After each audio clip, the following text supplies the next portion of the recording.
It's election day, 4 to 5 fam. You have just a few more hours to vote in the 2022 North Carolina primary election. There's a lot at stake across the triad, and we've got you covered with your last minute reminders. That's for sure. Good afternoon, everybody. Eric Chilton here with Stacey Spivey and Lauren Coleman.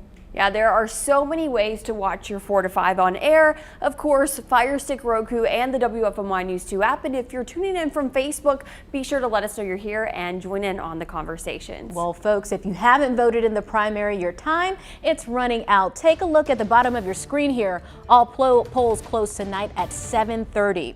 If you are heading to your polling site soon, each ballot will have races specific to your district.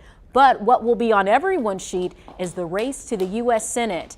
Recent polling from the Hill and Emerson College shows Republican Representative Ted Budd and Democrat Sherry Beasley will likely be the matchup come in the general election. The poll shows Budd surging ahead of former North Carolina Governor Pat McCrory and former Representative Mark Walker. Data suggests he could easily win the Republican Senate nomination with a 30+% lead. The poll attributes much of the stretch to the support of former President Trump, who endorsed Budd last summer.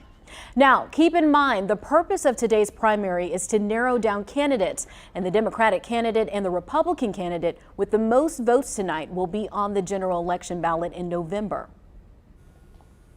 And now let's talk about how your ballot will look today. Guilford County Board of Elections Director Charlie Collicutt says if you're a Democrat, you're only going to vote in the Democratic primary. If you're a Republican, you'll only see Republicans on the ballot. Unaffiliated voters must make a choice. Those voters are going to get the option. They're going to be asked and they can choose to vote in the Democratic primary or the Republican primary. Not a mixture, but one or the other. Now, if you're unsure of where your polling site is, or if you want to see what will be on your ballot, all you have to do is visit the State Board of Elections website. All you have to do is go in there, click the voting tab, and there you'll find all the information needed, like voting precinct and your ballot sample. If you don't have access to your computer, you can always call your County Board of Elections office. Another big decision on your NC primary ballot is the Guilford County Schools bond vote. Voters in Guilford County are deciding on a quarter-cent tax and bond to benefit Guilford County schools.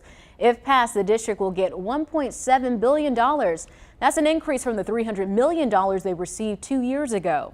The money is going towards the rebuilding of 8 Guilford County schools. According to the district's website, $25 million are contracted, while the remaining $275 million is untouched. What's being voted on during this primary election is Phase 2. Those against the bond are concerned about the district getting more money before the initial total is spent. The Greensboro Chamber of Commerce says making the necessary repairs would boost our economy. They say when businesses are looking to move here, they ask what the schools are like. No matter how you vote, remember the proposed bond and the fraction of a penny sales tax for school improvements will show up as two different items. Now let's talk about what comes after this primary election day. Some cities and towns will head to the polls in July to finalize some of today's races. Greensboro is one of those cities. On July 26th, voters will pick the next mayor and fill any open city council seats. Greensboro voters will also make the final call on the 5 bond referendums, different from the Guilford County Schools bond. They total $135 million for many different projects around the city. Finally, any primary races from today, May 17th, that are too close to call will move to a runoff election on July 26th. We know election season is a lot, so we've got team coverage of tonight's biggest races. That's starting at 5 o'clock, both on air and online. In the meantime, we've got your 2022 NC Primary Voter Guide on our website. Just search NC Primary on WFMYnews2.com. And remember, the polls close tonight at 7:30, so you still have a few hours to get out and vote. Now let's get to your 4 to 5 roundup. President Joe Biden and First Lady visited Buffalo, New York today. They paid their respects at a memorial outside the Tops grocery store, where police say a gunman targeted black people in a mass shooting. Later, the president delivered remarks denouncing hate, calling white supremacy a poison and that has no place in America. New details from authorities say the 18-year-old suspect made multiple visits to the store ahead of what they say was a racially motivated rampage and had no plans to continue shooting before he was captured. Governor Roy Cooper stopped by the historic North Carolina Wilkesboro Speedway today. He spoke about North Carolina's motorsports tourism impact and its future. It's been more than a decade since the Speedway hosted its last racing event. Thanks to the American Rescue Plan, funds in the state budget will restore the track. Leaders say it will host multi-week racing events in August and October. The track is set to be repaved in 2023. 5 to 11-year-olds can now get a COVID vaccine booster shot. The FDA amended the emergency use authorization for Pfizer vaccines today. Children ages 5 and up can now get a single booster dose of the Pfizer vaccine. The only requirement is that the shot comes at least 5 months after full vaccination. And with it being election night, let's head over to meteorologist Monique Robinson for a look at how the forecast is going to be for people going out to the polls tonight. Well, today has been a very nice day. In fact, this is actually a time lapse at UNC Greensboro, and it looks like nothing is changing, and that's simply because we've had a nice blue oasis of skies. Few clouds have rolled through for the afternoon, but we're back to just seeing blue skies as of this 4 p.m. hour. This is due to the high pressure that has settled into our area. By this evening, a cold front will have crossed us, but it's going to be dry, so not really changing much of what we're seeing in terms of our weather conditions. It's going to stay nice, dry, and less humid for your Wednesday. Now, as we move towards the end of the week, the weather pattern will change, and in fact, temperatures will soar into the 90s. We've been leading to that all week long, but we're really getting closer to the heat as we end out your upcoming week. So Futurecast staying dry through your Tuesday, staying dry through your Wednesday. So tonight, going to the polls, if you've been there today, it's been nice. The same weather conditions will persist for tomorrow. Not until we get into late Wednesday night, going into Thursday, where there is a possibility of some showers and maybe even some storms in the early part of your Thursday. The rest of the day is looking dry until we get to Friday. That's when we're looking at another chance of showers and storms. So holding tight to the forecast, at least for tomorrow. We're talking temperatures back into those low 80s, just maybe clipping the mid 80s by the afternoon, and a little bit breezy for your day, but it will be mostly sunny. So here's a look at that full 7 days, showing you those temperatures over the next 7 days. We're warming up and those rain chances do return. Now, I do see Friday being much drier as compared to any other weekend day, and Sunday being the wettest of them all. But you can see that cold front that crosses Saturday will certainly lead to much cooler conditions for the week.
We have breaking news just into the newsroom. High Point police have arrested a 19-year-old for bringing a gun on a high school campus. Investigators say an SRO spotted it on surveillance video around noon yesterday. They say a student took a gun out of his book bag and put it under his coat. Officers went to find the student, but he had left campus. They eventually found Gavin Moore near Ferndale Boulevard. Police say they found drugs on him and found the gun nearby. Moore now faces several felony charges and is in the Guilford County Jail under a $10,000 bond. It looks like the Nature Boy is back for one more battle. Legendary wrestler Ric Flair says that he'll enter the ring for his last bout in July. The 73-year-old Flair posted to Twitter Monday saying the rumors are true and he'll appear one last time in Nashville on July 31st. Flair is a 16-time world heavyweight champion and a 2-time inductee into the WWE Hall of Fame. First as a solo wrestler and later as part of the WWE's The Four Horsemen. Although troubled by health concerns in recent years, Flair has been posting photos of himself back in the gym and says he's ready to go to school. So I asked you on Facebook to tell me the athlete that you would most want to see back in the game. Judy Brenner says Walter Payton, but so many others come to mind. Bobby Odom went old school in the 80s in NFL. He's talking Joe Montana, their Hall of Famer. Donna says Dale Earnhardt Sr. Barbara says Bear Bryant. She's going way back for the Alabama famous coach there. And then Tammy says Tim Duncan, who went to Wake Forest before making a name for himself in the NBA. Connie Sue went back to Chipper Jones for the Atlanta Braves. Not a bad list right there. I'd have to say MJ just because. I mean, yeah. That's what I was going to say. Gotta have Same. Michael Jordan back. Because there's always this fight about who's the greatest, you Yes. know? Is it Michael Jordan? LeBron, Some people say Kobe. LeBron. I would love to see all three of them, you know, play. That would be a great in their face-off. prime. Like if you Yeah. could bring them back in time, See everybody. really who is the GOAT. Oh my gosh, that'd be great. Any other sport that you would? I was going to say MJ. I love his shoes, and also I was a Space Jam kid. I was, Oh, yeah, you know, same. a youngster when that came out, so it was all about him during the day. It was funny because, I mean, obviously I'm a Carolina guy, so we all say that, but it was a different time in the NBA to me, like watching it back then. I used to really get into it more than I do now. I still watch a little bit, but not as much as I used to. But it was so much fun, those last minute victories and that. I got to tell you though, LeBron is right up there in my book with Michael Jordan. I love him and his style, he's really good. Like, I mean, he did Space Jam remake, part right? 2, yeah. And I think he's good. He has a great personality. So, I know this is kind of stretching a little bit, but I would really love to see my dad play because he, and I've talked about this before, like he was an amazing football player in high school and college. And I mean, he made me watch like videos of him. Is he quarterback? Yes. Yeah, that's what I thought. From when they won the state championship and all of that. And I just think it'd be really cool to like be able to go back in time and watch him play because he was just, I mean, people literally, they're like, oh, you're Rick Spivey's daughter, the ball player. And I'm wow. like, yeah.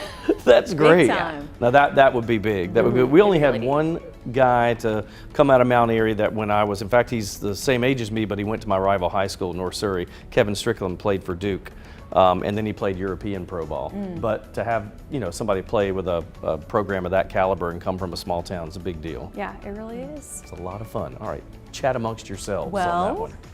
Just like, I did not toss the okay, you. Well, just like sports, woodworking takes a great skill as well. In your U-Day moment, Coach Lamont shares a story about two lumberjacks sharpening their dreams. Two lumberjacks work side by side, chopping down trees together every single day. However, one lumberjack works non-stop without taking a break, whereas the other takes an hour-long break each afternoon.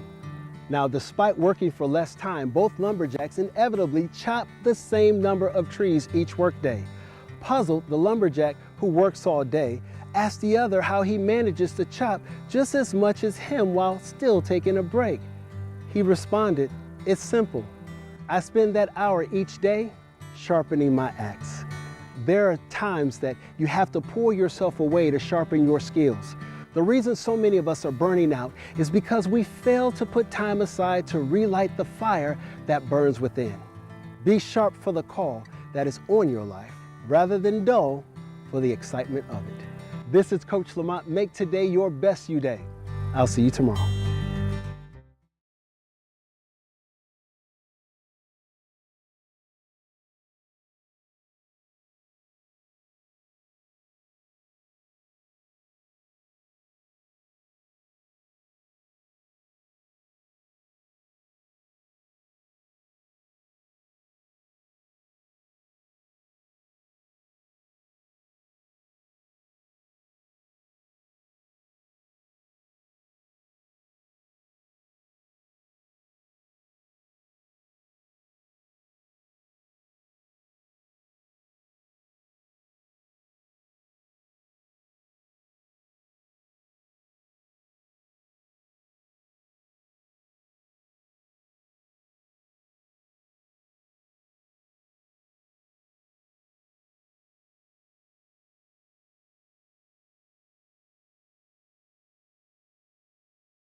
Alrighty then, it has been a nice day across the Triad, and these temperatures do agree here, not only in North Carolina, but also in South Carolina, where we're seeing these temperatures in the 80s, feeling, well, a little bit warmer than it should, but really no complaints, especially because the humidity has certainly taken a back seat. I talked about this yesterday, but you can feel it when you walk outside. It's actually not too far off in terms of the temperature read as to what we were feeling yesterday, but it feels drastically different because we don't have that humidity factoring in. Now exactly, we're looking at a dew point of 45 degrees, so feeling pleasant. When we have those dew points that are in the 60s and 70s, that's when it starts to feel more uncomfortable, and that's what we're more familiar with when it gets into the summertime, especially around these neck of the woods in North Carolina. It gets very warm. So tonight temperatures will be falling down into the 50s. We're talking 50s across the board, 57 for the low in Greensboro. And when we look to the foothills, those temperatures still in the 50s. It's going to be a clear, nice night. Really a great night for a walk outside. And here's a look at that full 7-day. You can see the temperatures warming up into the 90s. And as we continue through the weekend, we are talking rain chances possible across the area. So another thing that I want to talk about as temperatures continue to get warmer is that pesky mist of ticks and mosquitoes as it gets warm and sticky. Oh, this video is not really fun to look at. But as it gets warm and sticky, these are the pests that we have to watch out for. So earlier today, I spoke with one of North Carolina Agriculture Agency's experts on when ticks and mosquitoes thrive, when they thrive, and what kind of conditions they thrive in. And I actually learned a lot of information. So this is a first look at our mosquito forecast, at least over the next couple of days. So for your Wednesday, it's actually kind of high as well on Thursday and Friday. And even speaking with our chief meteorologist, Tim Buckley, he said not only is it warm and humid that these conditions for mosquitoes to thrive in, but also when the winds are not that strong. So here's just a better breakdown when we're comparing mosquitoes and ticks. Particularly mosquitoes, you need to have, and ticks, you have to have temperatures greater than 80 degrees for them both to thrive in. Mosquitoes, though, they like the moisture. So we're talking near a swamp or a lake of any body of water. That's where you'll see mosquitoes more than likely thrive. But also in wooded areas, they like to have that shade. They don't really like to be out in the sun because it gets dry and then they get dehydrated. But where you'll find the ticks more likely is in your grass. That's why it's very important that you cut down your grass and really leave those weeds to be very low so you won't have a lot of ticks out in the grass. Now, Eric, do you have a pet? I do. Have you ever had an issue with ticks with your pet? So back when we had our dog, we don't have our dog anymore, but when we had our dog, we were really conscious about that. You got to do the flea and tick preventative because I had dogs before that got it and we didn't have the medicine and it's miserable for them and it's hard to get them off. Yeah, that's what the expert that I talked to mentioned. She said they really make sure you have those medicines for your dog because otherwise it's going to be something that you're going to have to deal with through the entire spring and summer season because ticks are always around. And mosquitoes here, you know, not as bad as say Florida and the deep south. When I lived down there, it was ridiculous. They were like the size of a small car. But here they're still annoying and they're everywhere around stagnant water. Yeah, and actually some tips that I actually had for you guys was to not wear perfume if you were going to be outside or like a scented lotion. Kind of not really recommended because mosquitoes love them, so they're going to be flocking to you. And more than likely to do activities during the midday because mosquitoes are more out in the morning and the evening. I have to tell you, the funniest thing about this segment is watching Lauren watch the video. Or just a few minutes ago, she was going like this. She was like this. Yeah, that is not the funnest thing to look at. I'll cover that up. We're going to break. We'll be right back.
You know, you may have heard of these, but there are radio-controlled aircraft groups, hobbyists really, all over the country. But there's one local group, they're having a really amazing show coming up this weekend. They're called GRAMS, which stands for Greensboro Radio Aero Modelers. And their aircraft really are as unique as they come. We're a group of 70 members right now and growing. And we fly from small electric foam aircraft up to large scale gasoline models that gasoline powered that can be well over 100 inches on the wingspan. As you might guess, these planes run the gamut as far as how much you want to invest in your hobby. The small electric foam models that I spoke of, you can buy those, with the transmitter and the charger and the battery, virtually ready to fly for, $100 or perhaps a little bit less. The larger gasoline powered models can go, in the range of $3,000 to $5,000. There are actual turbine powered jet models that actually we don't allow at our field, but you can spend well over $10,000 on those planes. Now, the event they're having this weekend, it's called the Warbird event. It features replica planes. Of course, they're radio-controlled planes, but from our military during the first 2 world wars. But there's a whole lot more than just that there. They'll see these birds flying. They'll have opportunity to talk to the pilots, ask questions, anything, that they'd like to ask about. Also, we have concessions. We'll have raffle prizes available. We have a barbecue dinner on Saturday evening that, anybody is welcome to attend. There's a fee for that, but admission is free. Anybody that wants to come out and watch us spend the entire day if they want to, there's absolutely no cost to do that. And this event is this weekend. It's both days, by the way. Saturday and Sunday starts at 10 o'clock both days. If you need more information on their Warbird event, just go to our website, WFMYnews2.com, and look for this story. We're coming right back.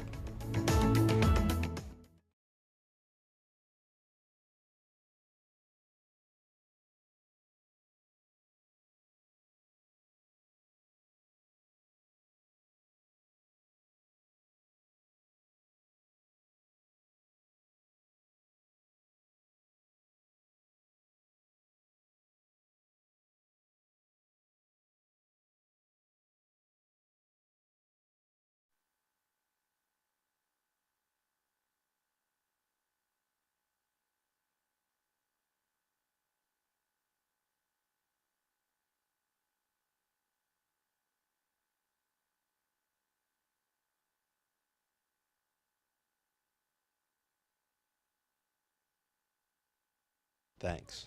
I was coming to ask you that because, your rundown doesn't say, but I appreciate you for communicating that. Thank you, ma'am. How do I sign? No, it doesn't. It just has empty. I have dashes. Look, it just has dashes.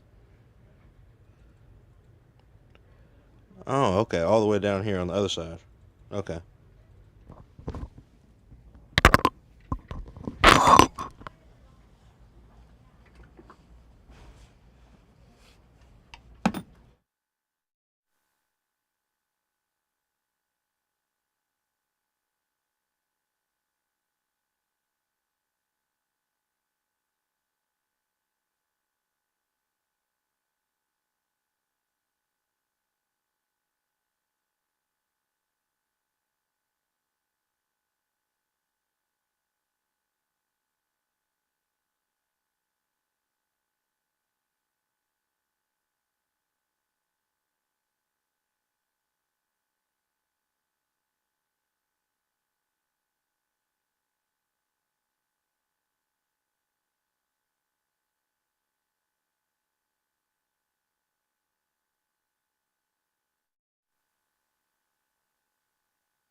It is the big day that we've been getting you ready for. The 2022 primary election, it is here. I'm Eric Chilton alongside Lauren Coleman and Stacey Spivey. Sounds very presidential. It does, doesn't it? Very regal. Even though there's not a presidential election right now. Well, there are so many ways to watch your 4 to 5 on air, Fire Stick, Roku, and the WFMY News 2 app. And if you're tuning in from Facebook, let us know you're here. Join in on the conversation. And folks, if you have not voted in the primary, your time it is running out. Take a look at the bottom of your screen here. All polls close at 7:30. Right now, it's a lot at stake across the triad. On your ballot, you could see county commissioner spots, city council seats, and mayoral races, just to name a few. Each ballot will look different depending on where you live. But one race that will be on everyone's sheet is the race to the U.S. Senate. Recent polling from the Hill and Emerson College shows Republican Representative Ted Budd and Democrat Sherry Beasley will likely be the matchup come in the general election. The poll shows Budd surging ahead of former North Carolina Governor Pat McCrory and former Representative Mark Walker. Data suggests he could easily win the Republican Senate nomination with a 30+% lead. The poll attributes much of the stretch to support of former President Donald Trump, who endorsed Budd last summer. Now, keep in mind the purpose of today's primary is to narrow down candidates. The Democratic candidate and the Republican candidate with the most votes tonight will be on the general election ballot in November. If you're unsure of where your polling site is, or maybe you want to see what's going to be on your ballot, you can visit the State Board of Elections website. All you have to do is find the voting tab, click on that, and then scroll down and you can find different things like where you're supposed to go vote on election day in person. Also can see things about tools and forms, your voting, and coronavirus concerns. Now, if you don't have an access to a computer, you can also call your County Board of Elections office. Now let's talk about what comes after this primary election day. Some cities and towns will head to the polls in July to finalize some of today's races. Greensboro is one of those cities. On July 26th, voters will pick the next mayor and fill any open city council seats. Greensboro voters will also make the final call on 5 bond referendums, different from the Guilford County Schools bond. They total $135 million for many different projects around the city. Now, finally, any primary races from today, May 17th, that are too close to call will move to a runoff election on July 26th. We know election season is a lot, so we've got team coverage of tonight's biggest races. That's starting at 5 o'clock, both on air and online. In the meantime, we've got your 2022 NC Primary Voter Guide on WFMYnews2.com. All you have to do is search NC Primary there. And remember, the polls close tonight at 7:30.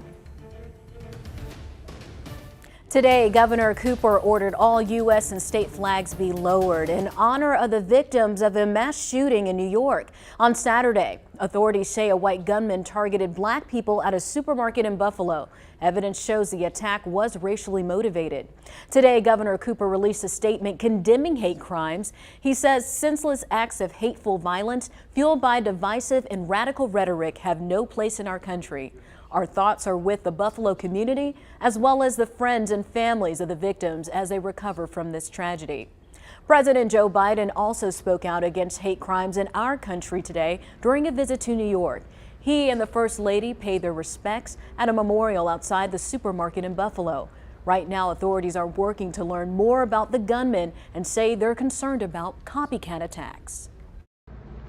President Biden and First Lady Jill Biden paid their respects at a memorial outside the Tops grocery store in Buffalo, where police say a white gunman targeted black people in Saturday's mass shooting. Evil will not win, I promise you.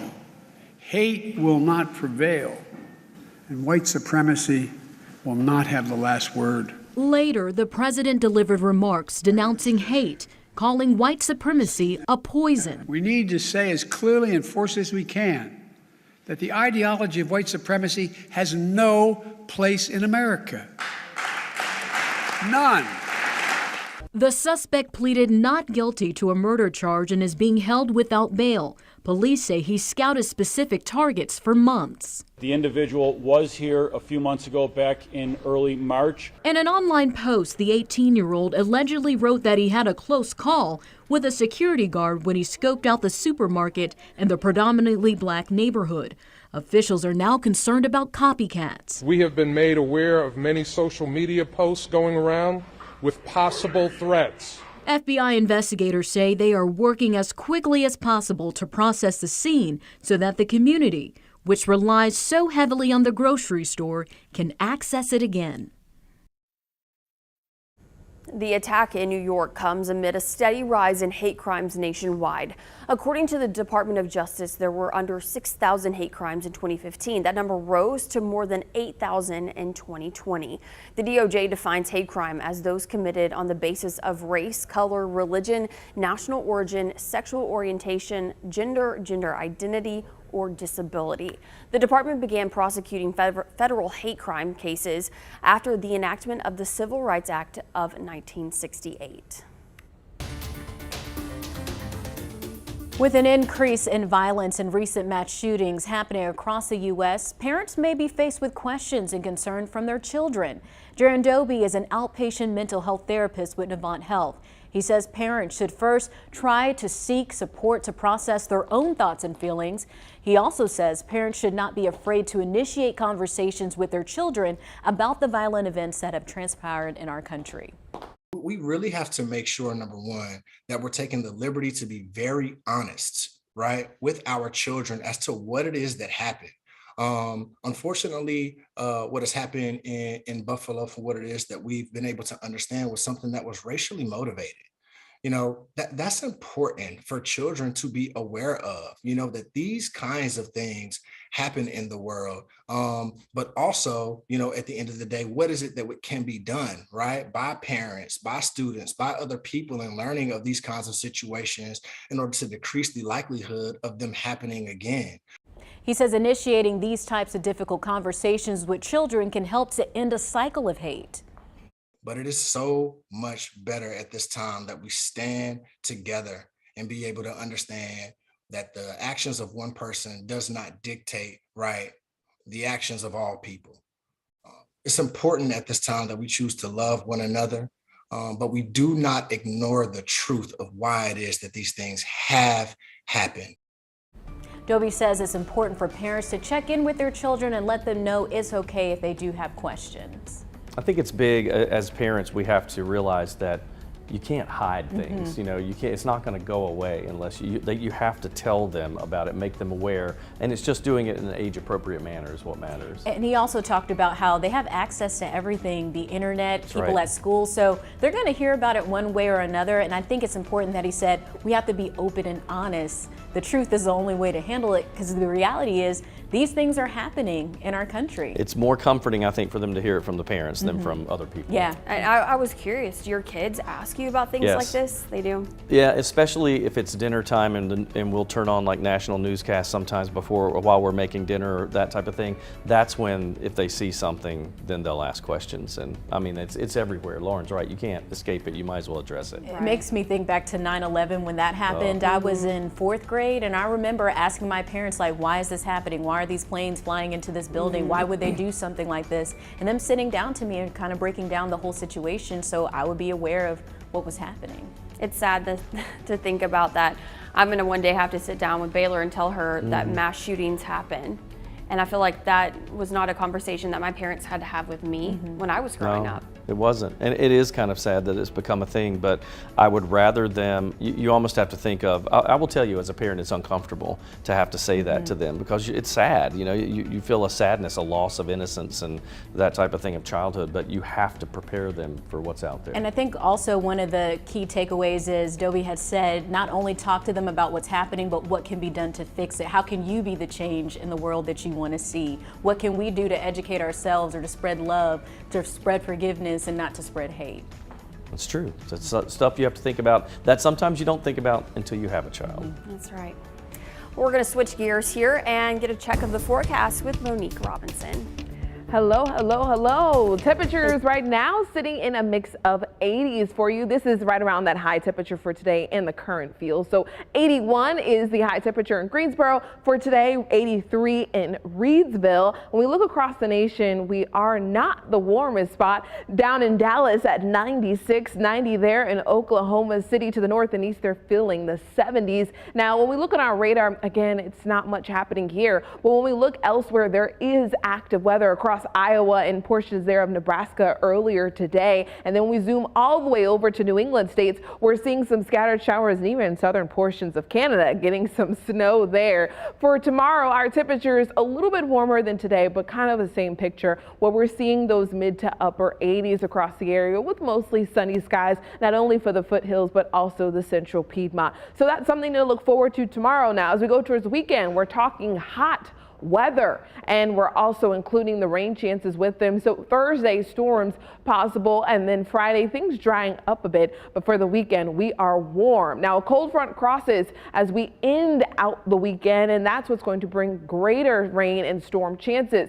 But that cold front, keyword cold, is going to bring in cooler air for us as we start out the week next week. So a much different feel as we head out the door next Monday as to compare to where we're starting out this week. So we're talking cooler temperatures in the 70s and feeling good for next week. Now, temperatures for this week are actually well above where they should be for this time of year, but it's not uncommon that we get to see these 90-degree days this early in the season of summer beginning starting next month. But as we continue through the spring season, these temperatures staying warm, hot, and humid. I know a lot of folks like to plan for the weekend, so I want to continue to show you guys what the 7-day is looking like. So Sunday is going to be the wetter day as compared to your Saturday. So with that cold front crossing, bringing the best chance of rain and storms on your Sunday. Now for your Thursday, just winding back really quickly, for your Thursday, that's going to be primarily in the afternoon and then the early part of the day. But Friday should be mostly dry. Hey, we want you to check this out. Guilford County Schools, they took over the Hoppers game today, and the kids definitely had First National Bank Field filled with energy as they cheered on the home team. WFMY News 2's Jalen Gilkey was the lucky guy there for all the action. Jalen? Yeah, Eric, lucky is the word of the day. More than 3,000 Guilford County students and parents packed downtown Greensboro for today's Hoppers game. The district, they wanted to reward the 2nd and 6th grade students for another successful school year, and there's no better way to do so than enjoying the game in beautiful downtown Greensboro. Just to get a chance to run around and be free with each other, you know. It's just enjoy this weather, you know. Finally the heat is on. It's been a good bonding experience, you know. Finally get a chance to get out of the school and go somewhere. It's been good. It's the first time since 2019 that the district has been able to bring the kids out to the ballpark, and I'm not sure who's more excited to be out the house, the kids or their parents. Because it's fun that we got to spend time together and watch an activity and be outside. When I'm not panicking about the district attorney's election, I've been having fun watching the baseball game. And although the Hoppers lost today, you wouldn't be able to tell because everyone I met today told me they were having a blast. And they do.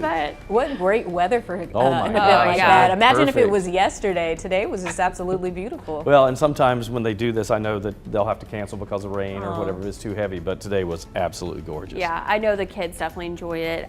Parents probably are panicking slightly. Just all the kids, all the commotion, all the sugar. Yes. There's probably a lot going on. It's the teachers, I think, that go out there, you know, and then the volunteers, of course, they're all like watching them. Yeah, make sure we got everybody. Yeah, they're all holding hands in single file. I mean, it's really cute. And they do this a lot during the school Did year. your children ever participate Oh in yeah, this? yeah, and they loved it. They look forward to that so much. And it's funny because, you know, a lot of people when they go to minor league games, they're there more for the social atmosphere, not for the game. The kids pay attention to the game and they cheer. Like it's probably the most cheers that the minor league team gets all year long. And the players probably love it too. That, it's something yes. about a kid like cheering you on or something like that just changes the spirit But do of they get things. to run the bases? Well, not that many, I don't think. And I don't quote me on that. imagine? Can you imagine almost all the stands emptying? But that's the fun. field. Kids do love doing that. And in some games on the weekends, they'll play catch, let you throw catch on the field before nice. games. Not this special kid game, but normal games. Cool. Very cool. All right, let's check in with Tanya. All right, so coming up, I went to this place for the first time last week. They've got a beautiful outside setting, and I started following them on Instagram, and then this video came up showing a guy tearing up that beautiful outside area. What the business did next surprised me. That story is coming up next.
Okay. I think you should be able to see everything. Although there will be something down here, and you've got a lower third, right? So do you want me to move this a little bit so that you don't have the other one? You don't want to have the other one in it, right? So, okay. I don't know. You'd have to pop it up. I don't know if that's going to cover it or not. I'm sorry. That's a very big lower third, but we'll try it.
This post here caught my attention. It's from Eastern Standard in Winston-Salem. It shows a guy, and at the very bottom it says, "This is why it's hard to have nice things."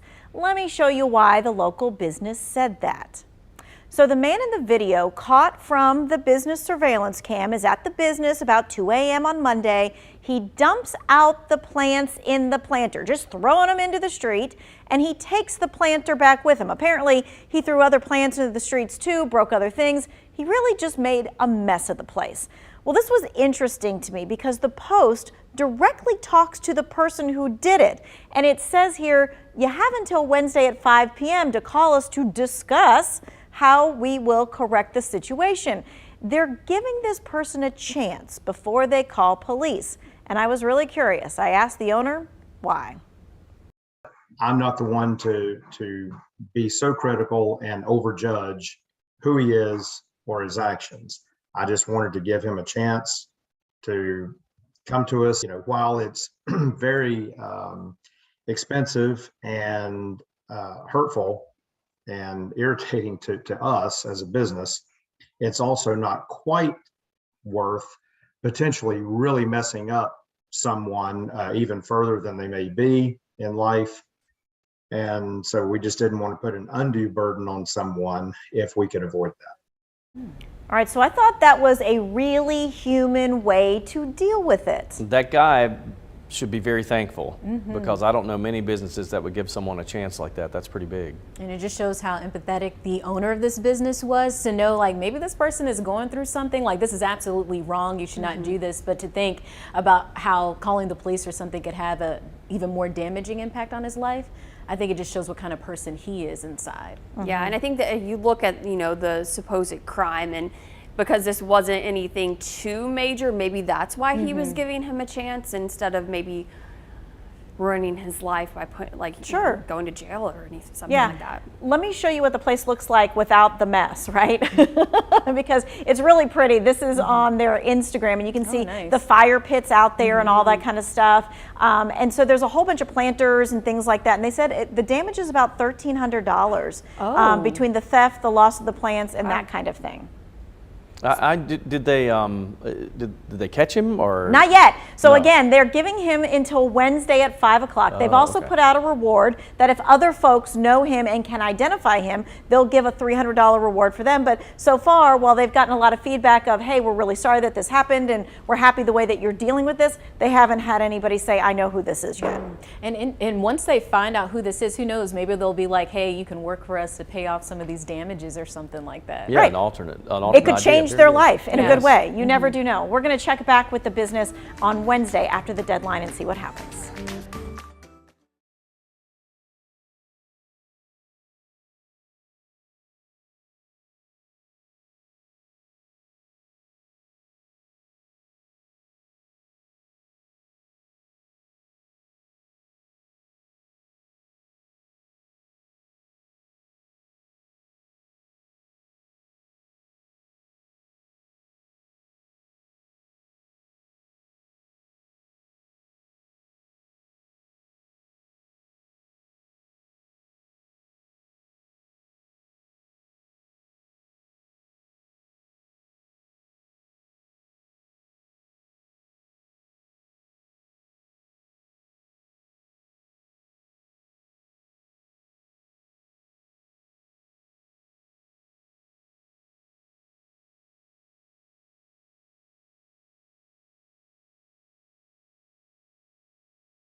Well, today is National Pack Rat Day. It's a day to take a little time to dig into your closets, garages, to declutter. And I asked you on Facebook, what do you need to throw out but you just haven't gotten around to?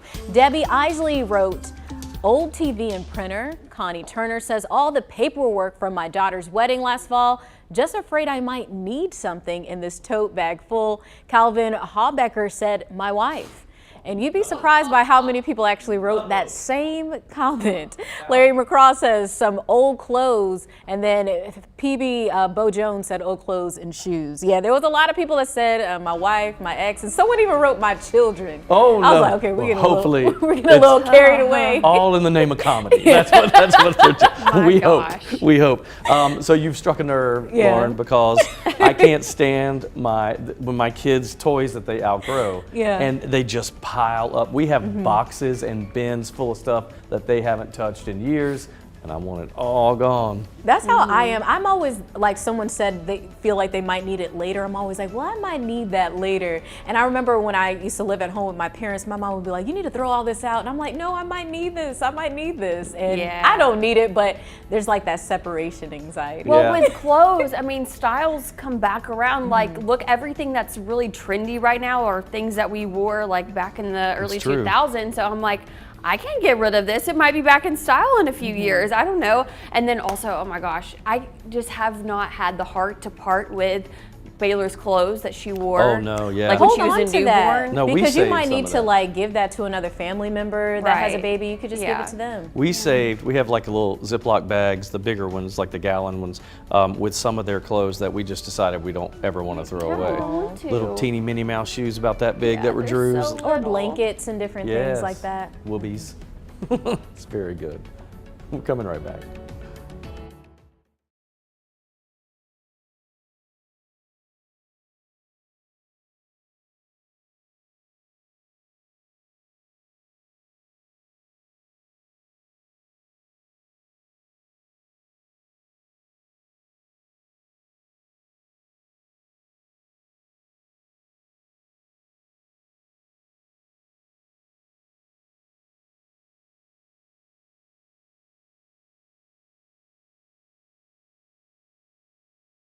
Today, 1, 2, 3, 4. After months of delay, The promo was interesting, wasn't it, today? Hi, Illinois, Indiana, Iowa, Kansas, Kentucky. Hello, mic check 1, 2, 3, 4, 5, 6. Check, check, check. Mic. 5, 6, 7, 8, 9, 10. Mic check 1, 2, 1.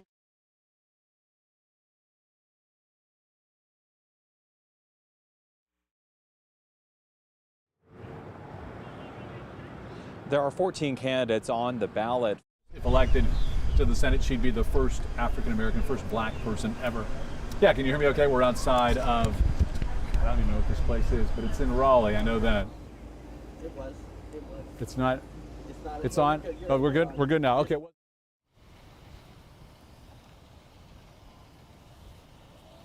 Hey there, we are at Claxton Elementary.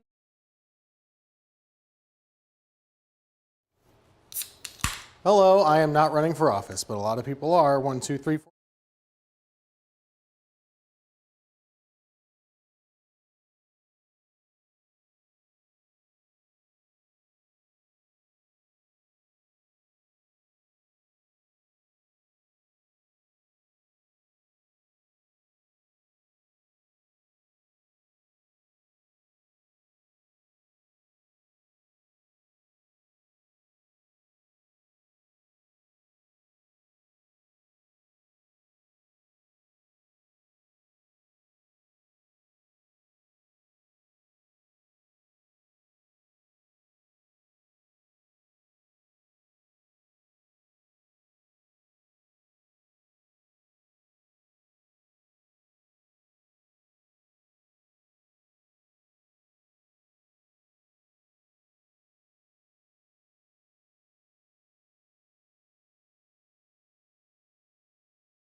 It's time for my 2 cents. The headlines are everywhere. The baby formula shortage is worrying parents all across the nation. I am one of those parents. My daughter Baylor requires a special hypoallergenic formula, and we've made several trips to the grocery store to find empty shelves. Not only is this heartbreaking, but then there's comments from people on social media bashing parents for using formula. Comments like this on my Facebook page and the WFMY News 2 Facebook page. What did people do 1,000 years ago before formula existed? What happened to breastfeeding? Maybe we should normalize and support breastfeeding more. There are several reasons why parents may choose formula. The mom might not be able to breastfeed.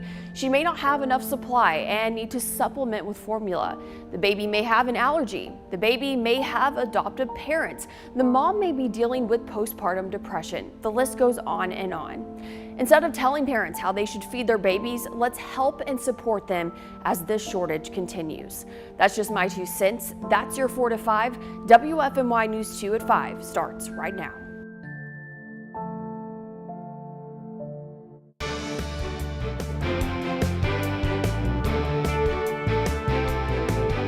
After months of delays, the primary is finally here. Precincts close in about 2.5 hours at 7:30. WFMY News 2's Grace Holland is at a polling location in Greensboro.